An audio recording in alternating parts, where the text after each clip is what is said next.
मैं इस चैनल के माध्यम से सरकार से मांग करता हूँ कि उसे कड़ी से कड़ी सजा दिया जाए। फांसी से बढ़ करके भी कुछ यातनाएं हो तो उसको दिया जाए। वहाँ से तो दिमाग का अल्ताफ है, कुछ लड़के सियाने सियाने सब हैं। उन्होंने फ़ोन किया कि नहीं हम तो ड्राइवर अंकल को कहें कि आदर्श नहीं चढ़ा है, तो उसने बताया कि पानी पीने गया। जिंदगी भर के लिए पानी पिला दिया उसको तक, क्योंकि हम तो जानते नहीं थे कि इतनी बड़ी घटना होने वाली है, जो मैं पल पल का टाइम नोट करता। हम लगातार ही 30 वर्षों से काम कर रहे हैं। हमने हमने कभी पैसे के लिए काम नहीं किया। खबर सब तक आपको बता दें कि आदर्श आदर्श जो शिशु विकास विद्यालय में पढ़ता था, अभी हमारे साथ शिशु विकास विद्यालय के संचालक पंकज झा हैं। आदर्श से संबंधित हम जरा सर से बात करेंगे। सबसे पहले आपका इस चैनल में स्वागत है। धन्यवाद आपको, बहुत बहुत धन्यवाद। क्या कुछ कहना चाहेंगे आदर्श के बारे में?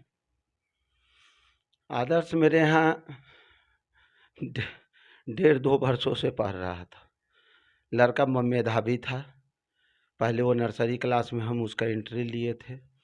नर्सरी में जैसा पिछले साल उसका रिजल्ट बाद में हमने चेक करवाया तो 88% के आसपास उसका रिजल्ट था। उसको हम प्रमोट करना चाहते थे यूकेजी में, लेकिन उसके भविष्य को देखते हुए लगा कि कहीं क्लास स्तर अपने से कहीं कमज़ोर ना हो जाए, उसको मैंने एलकेजी में ही डाला। पढ़ाई तो बहुत अच्छे ढंगों से वो कर रहा था, इसमें कहीं से नो डाउट। और स्कूल की विधि व्यवस्था है, यानी क्लास में मैडम के साथ या शिक्षकों के साथ उसका बिहेव जो था वह प्रेमपूर्ण रहता था और हमेशा मास्टर और मैडम के संपर्क में रहा करता था। अब सीधा घटना की जानकारी जो है, आदर्श के गुम हो जाने की जो बात है, जो घटना हुई, उस पे आदर्श के गुम हो जाने की खबर आपको कब मिली? आदर्श के गुम होने की घटना आदर्श के माँ के द्वारा हमें फ़ोन किया गया। वो फ़ोन लगभग 3:40-45 के बीच का था, नहीं 50 मिनट के आसपास का था। 2-3 मिनट बात हुआ, कन्फ्यूजन में हम दोनों आदमी थे कि लड़का कैसे नहीं पहुंचा। इस पर थोड़ी लंबी बातचीत, 2-4-5 मिनट की बातचीत हुई उनसे। उनका फ़ोन कटा और ऑफिस में 2-3 टीचर भी थे। मैंने उनको कहा कि भाई हीरा जी का बेटा आदर्श घर तक नहीं पहुंचा है, उसकी माँ फ़ोन की है। प्रिंसिपल साहब, हम और एक शशि झा हैं जो असिस्टेंट संस्कृत के टीचर हैं, ये 3 आदमी हम बैठे थे। गार्ड भी था वहाँ पर। और हमने त्वरित इनको कहा और किन्हीं को मैंने ही साथ में लिया और एक नंबर लगाते हुए उस ड्राइवर को और हम कान में लगाए और टेढ़ा होकर करके हम गाड़ी बाइक हाँकना शुरू किए। तो ड्राइवर बोलता है कि हम चौक पर ही हैं। हमको थोड़ी सी आश्चर्य लगी कि जो आदमी लास्ट ट्रिप लेकर के गया 3 बजे के आसपास में धनकौल, वो आदमी फिर धनकौल जा कर के इतना जल्दी लौट कैसे गया। संदेह मुझे वहाँ से कुछ खड़ा हुआ। संदेह कुछ और खड़ा हुआ था उस पर, जो हमारे प्रिंसिपल साहब उसको क्लियर करेंगे। वो 8 वर्षों के अंदर में कोई भी दिन ऐसा नहीं था जिस दिन 9:30 तक गाड़ी लगाने के बाद वो अपने घर नहीं जाता था। लेकिन उस दिन 11 बजे, 10:30 पौने 11 में झंडोत्तोलन के बाद पारितोषिक और कार्यक्रम दोनों चला रहे थे। अंत में 400 पारितोषिक देने के लिए जल्दी बच्चे मैंने हड़बड़ करने लगते हैं। तो कार्यक्रम का शुरुआत और जो है उसका यानी ख़त्म कब हुआ? शुरुआत कार्यक्रम हम 9 बजे झंडोत्तोलन किए। बच्चे ज़्यादा थे, प्रसाद बांटने में 9:40 9:45 हो गई। बच्चे की कुर्सी लगी थी, बेंच नहीं निकलवाए थे। हम अपने बच्चों के लिए कुर्सी डाले थे। सारे बच्चे बैठते बैठते 10 के आसपास हो गया। तो देखे कि बच्चियां लोग जो है गाना के लिए प्रिपेयर्ड नहीं है, सब 10-20 मिनट का टाइम मांग रही है। कार्यक्रम जो है ख़त्म कब, कितने बजे हो गया? कार्यक्रम तो पूर्ण रूपेण ख़त्म होने में 2:20-25 के आसपास तक, क्योंकि हम तो जानते नहीं थे कि इतनी बड़ी घटना होने वाली है, जो मैं पल पल का टाइम नोट करता। उसके बाद उसको सामने, स्टेज के सामने वो बैठा हुआ था। मैंने प्रिंसिपल साहब से पूछा भी कि आज वो खाना खाने क्यों नहीं गया, आज बैठ कर के देख रहा है तमाशा यहाँ पर। तो प्रिंसिपल साहब उसको कुछ देर के बाद कहीं साइड में बुला के पूछे कि तुम खाना खाने क्यों नहीं गए हो? किससे? ड्राइवर से, उस पिंकू ड्राइवर से। वो पिंकू ड्राइवर से ही पूछे खाना खाने क्यों नहीं गए हो? इनको कहता है कि आज हमारा बेटा खाना दे गया है यहीं पर, जो हम यहीं खा लिए। और वो पुनः आकर के मंच के सामने जो एक कुर्सी थी, फैन लगा था, ठीक फैन के नीचे वो बैठा था, बहुत सारे बच्चे उसके पास में बैठे ही हुए थे।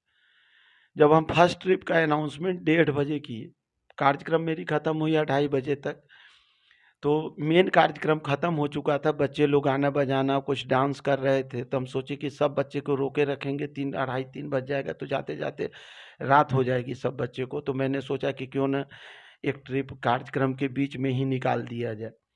हम अनाउंसमेंट किए, जिसका ऑडियो वीडियो मैं बनवा कर रखा हूँ कि कौन ट्रिप में कैसे जाएगा। हम बार बार अनाउंसमेंट कर रहे हैं कि फलाना ट्रिप का लड़का निकलो, देमा धोदनी। फर्स्ट ट्रिप 1:30 बजे निकलने की बात हुई और वो ड्राइवर वहाँ से उठा और निकल गया, चला गया वहाँ से।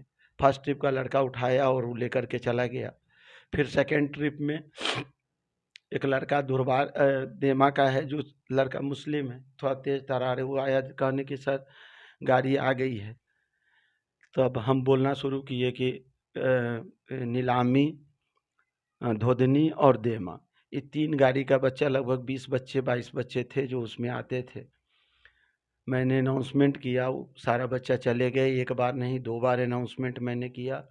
उससे पहले मीनापुर बलहा की एक बच्ची छूट गई थी, तो ड्राइवर हमको बताया फलाना बच्चा नहीं, मैंने अनाउंसमेंट किया, वो अंदर में थी, निकली और चली गई। लेकिन इस समय हमको कोई जानकारी नहीं दिया गया और बच्चे को लेकर के वो चला गया। फिर थर्ड ट्रिप आया, थर्ड ट्रिप में भी अपना बच्चा धनकौल का था, लेकर के वो चला गया। लेकिन वो एक बार भी चर्चा नहीं किया कि आदर्श कुमार घर नहीं जा सका। तब सारा प्रोग्राम खत्म होने के बाद, सारा कुछ बंद करवाने के बाद 3:30 के आसपास में घर से फ़ोन आया। फिर ड्राइवर को मैंने बुलाया और ड्राइवर के लेकर करके पहले हम गए हीरा जी के घर पर, बच्चे के घर पर। बच्चे की माँ थी और 2-4 लड़के वहाँ पर 3:30 बजे करीब आपको हीरा के पत्नी का फोन आया? हाँ, आदर्श की माँ का? क्या आदर्श गाड़ी तो आई लेकिन आदर्श नहीं आया? नहीं आया। तो 3:57 में हमने फ़ोन किया पिंकू को, ड्राइवर को फ़ोन किया कि भाई हीरा जी का बेटा जो है आदर्श, वो अभी तक नहीं पहुँच पाया। तो वो देहाती भाषा में हमको बोला कि हम गाड़ी खोलत रही तो बेर न रही तो हम की करिए। तो मैंने कहा उनको कि भाई वो हम कथी करिए, से बात थोड़ी भाई, लड़का आप लाए थे तो लड़का तो उनको पहुंचा आते, या आपने लड़का आप नहीं चढ़ा तो हमको तो एक बार कहते कि भाई लड़का नहीं मिल रहा है। जबकि कुछ देरों के बाद हमारे पास जब फ़ोन आना शुरू हुआ देमा से, तो देमा का अल्ताफ़ है, कुछ लड़के सियाने सियाने सब हैं, उन्होंने फ़ोन किया कि नहीं हम तो ड्राइवर अंकल को कहें कि आदर्श नहीं चढ़ा है। तो उसने बताया कि पानी पीने गया। जिंदगी भर के लिए पानी पिला दिया उसको।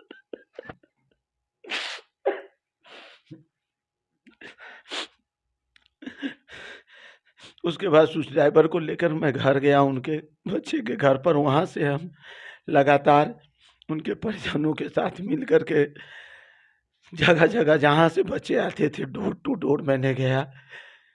उसके बाद मैं प्रिंसिपल साहब को कहा, 4:30 पौने 5 बज गया, तो प्रिंसिपल साहब हमको अंदेशा होने लगा कि कहीं कुछ हो नहीं तो गया उसके साथ, क्योंकि एक आध बार बच्चा और पैदल के या गाड़ी का पैदल वाला बच्चा जो जाता है वो हेरा उड़ा जाता है कभी कभी।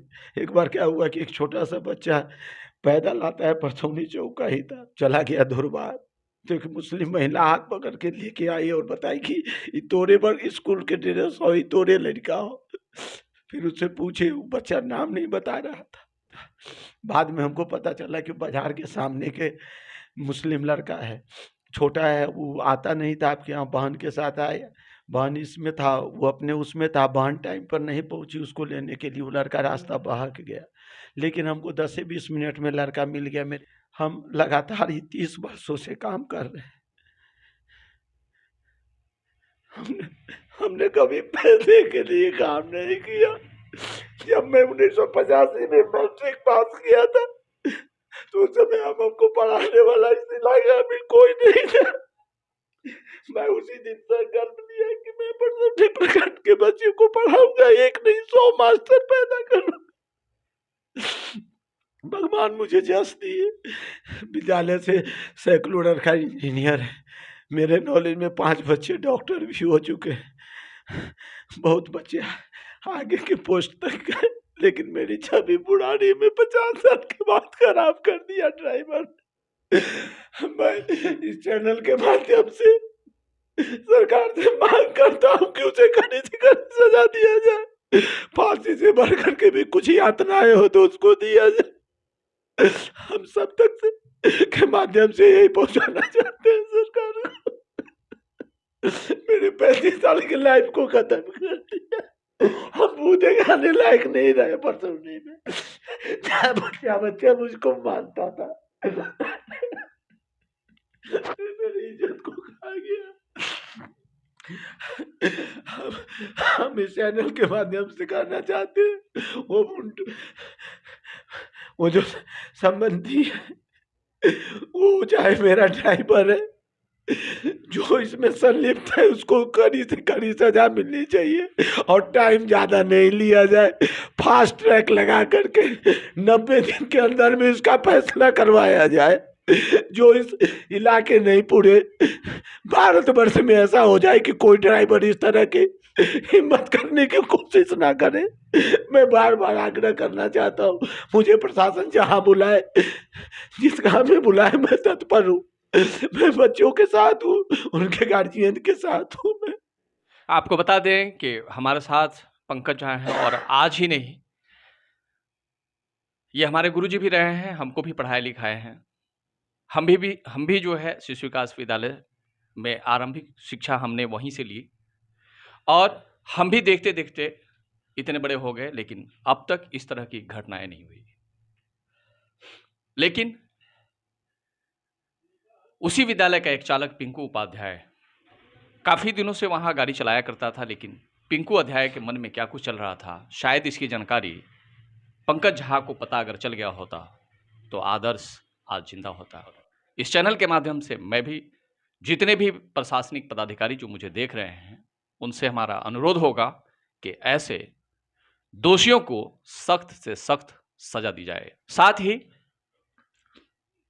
मैं शिशु विकास विद्यालय में पढ़ रहे उन छात्र के अभिभावक से भी अनुरोध करूंगा कि इस दुख की घड़ी में शिशु विकास विद्यालय के परिवार का साथ दें, वो भी आदर्श को न्याय मिले, इसमें उनकी भी उपस्थिति अनिवार्य है।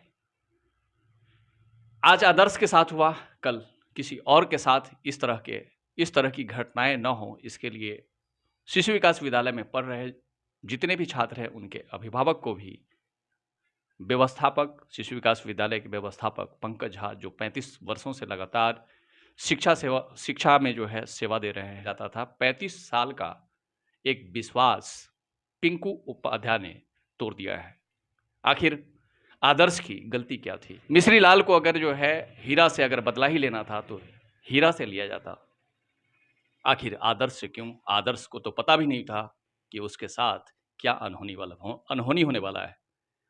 आदर्श तो एक फरिश्ता था, जिसको यह पता नहीं था कि उसी के चचेरे मौसा मिश्री लाल इस तरह से जो है विद्यालय में ताक लगाए बैठे हैं और आखिरकार उनकी सांसें रोक दी।